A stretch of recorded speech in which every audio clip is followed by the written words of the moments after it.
Father. As the names of victims emerged late Friday and early Saturday morning, candlelight vigils and makeshift memorials were set up around the cinema where suspected gunman James Holmes wounded 58 and killed 12. Air Force Tech Sergeant Alejandro Sanchez was in the theater next to the shootings with his 9-year-old son.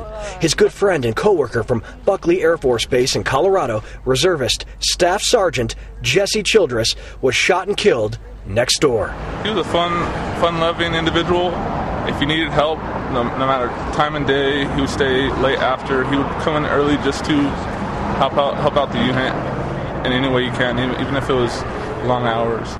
Ashley Wassinger, also a good friend of Childress. Yeah, you know, he was a great person. yeah, I know. Fun to be with.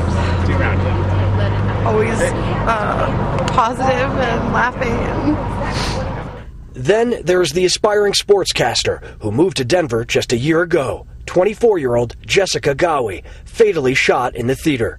Recently, she blogged about narrowly escaping the mall shooting in Toronto, an unimaginable irony that has some Colorado residents feeling anger toward James Holmes. They should have just shot him. I'm sorry, that's how I feel.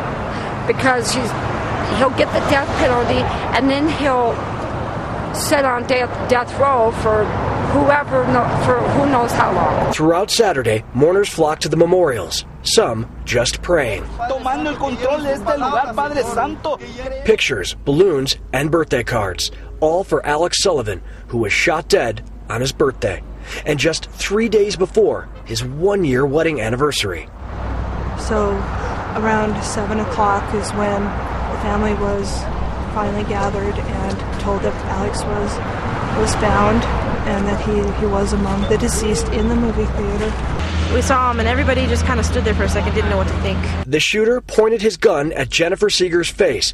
I didn't know what to do. All I knew was that if I didn't move, I was going to die. You know what I mean? So I jumped out of the way as fast as I possibly could. On Saturday, the sounds and images became a reality for her as the shock began to wear off. Boom, like, you know, the gun. Just boom, boom, boom, boom, boom, boom, boom. And a lot of screaming and a lot of people crying and saying, no, no, no, please don't shoot me. And just running and falling, people tumbling down the stairs and just the movie in the background. Just like, it's really all very loud. And then there is the terrible death of 6-year-old Veronica Moser. Her mother is in the hospital, shot in the neck and the abdomen. The Associated Press learned from her aunt today that the family is struggling to tell her that her little girl has passed. Robert Ray, Associated Press, Aurora, Colorado.